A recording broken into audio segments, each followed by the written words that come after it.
Hi YouTube. On this warm April Monday evening, I'm excited to share with you a review of my newest bicycle acquisition, a 1985 Panasonic Sport LX mixte, or maybe mixte or mixte if you were to use the French pronunciation, in a wine red, maroon, burgundy color.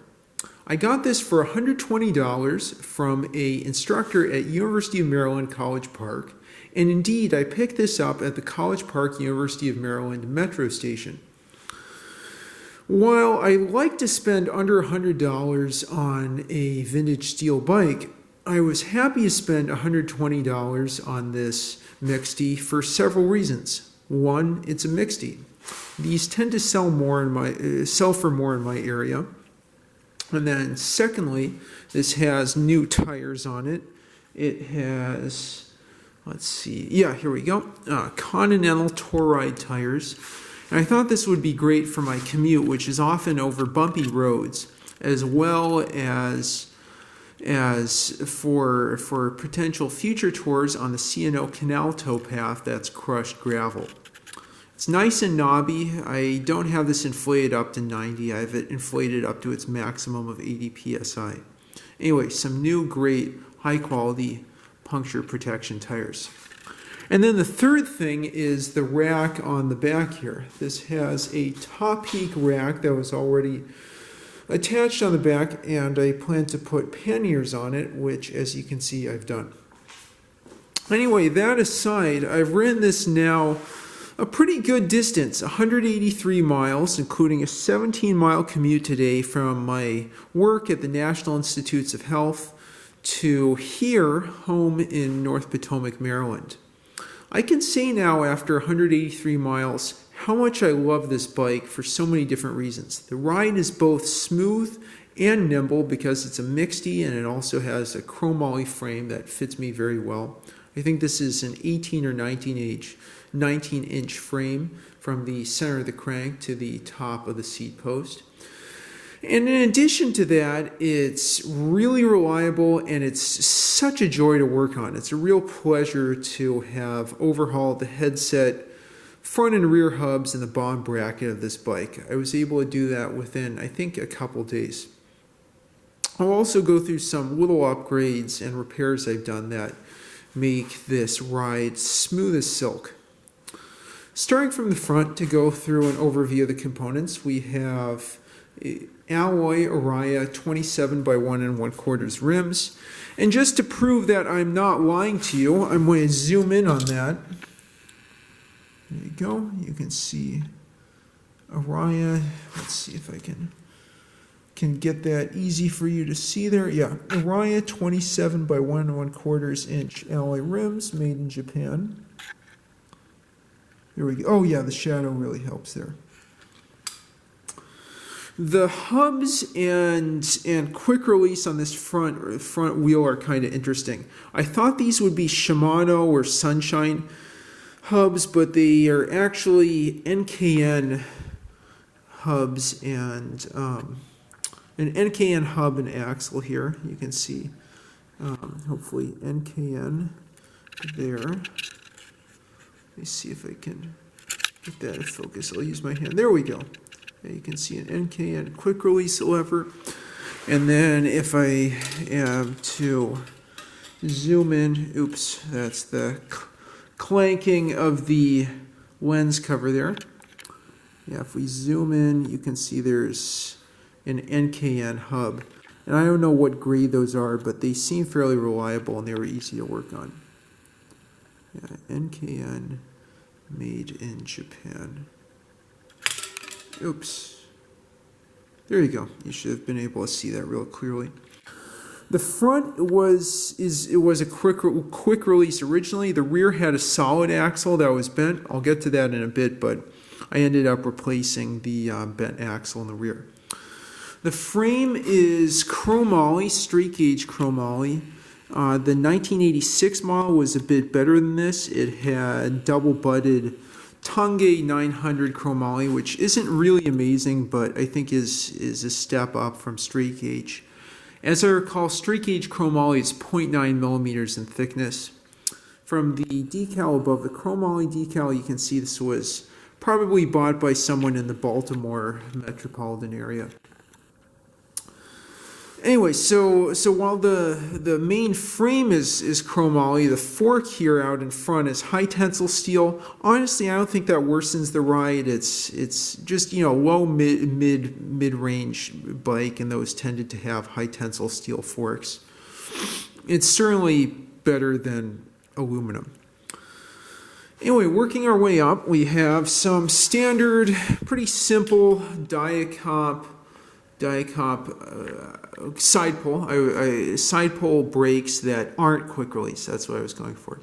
There isn't, you know, a quick release lever here, but these weren't that bad to adjust, and I replaced the hard as a brick black brake pads that were already there with some new salmon ones. Apparently the salmon compound's really good, and that stops really nicely now. Then further looking up, we have this nice cool little Panasonic head badge there. Let me get that in focus.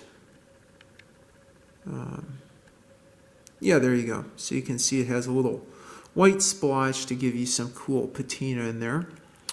There's a reflector up here. We have foam grips from the hooks, from the drops to the hooks to the tops there. I've had multiple people recommend replacing that. I think I will eventually, but I do enjoy the grip. I forget if they said after a lot of rain or just UV degradation, these will eventually crack and fall away. I'll just get some cushion bar tape once that happens. The levers are, you know, what you typically see on a low-end bicycle. They're Diacomp brake levers with these suicide levers that are marks of a lower-end bike. But since I've tuned the brakes and got these set to be quite tight, the suicide levers even have done a decent job scrubbing away some extra speed as necessary. Of course, I don't stop with the suicide levers. I stop with the main brake levers there, and they do a pretty good job, even though they don't have the better suicide lever design of Shimano's, which as I recall go under the main brake lever, unlike these Diacomps that I'm trying to get in focus for you here. Yeah, so you can see. Yeah, there we go. Anyway, so moving from that, I rerouted the brake cables so they're in the front here. I put on a GPS bike computer mount there. You can see the Alloy Panasonic branded stem. Then the light there, it's there for safety. Very bright. I also have a rear light I got on the same set. A Nagoy bell I probably got on sale. And then at the back of the stem are these stem shifters. Shimano, I don't know the model number, but these are some simple Shimano stem shifters. Even though these aren't, you know, a high-end thing, these are more typical of a low-end bike. I find they shift pretty decently. I did have to replace the left side cable, the front derailleur cable, because that was frayed and rusty and about to fall apart. But with that replaced and the existing rear derailleur cable, this shifts really nicely, and it's also, you know, in a nice accessible position. I've repacked the headset like I mentioned. It was already steering well, but felt even more nimble after doing that. I added in some bar end lights that are very simple manual turn signals, which is kind of cool. And then going down here, we have KKT pedals. These are really nice rat trap pedals. The non-drive side one's missing one reflector. I might, you know, find one and glue it on, but these feel great. Then more importantly, the crankset here is a Sugino Proto crankset. That's a combination of alloy in the crank here, and then I'm pretty sure this is a steel chain guard and then steel chain rings. I'm very happy about that chain ring guard, keeping my pants from getting sucked into the drivetrain. Oh, that said, I've used elastic bands on my pants just to keep that from happening, which is another, option to keep your pants from getting in the drivetrain.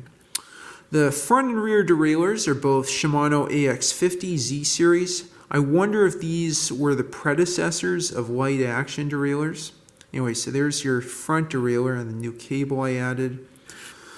You can see the chain, you can see a nice burgundy of the chain stays. And then we see the rear Z series derailleur. Yeah, you can see the Shimano logo there and where it attaches to this derailleur hanger. Unfortunately, this is a stamped dropout, not a forged dropout. And so there's a derailleur hanger with a little nut there to keep it in place. There's 2 speeds in the front. I'm pretty sure it's either 52 and 42 or 52 and 40. I tend to use this in the smaller front sprocket.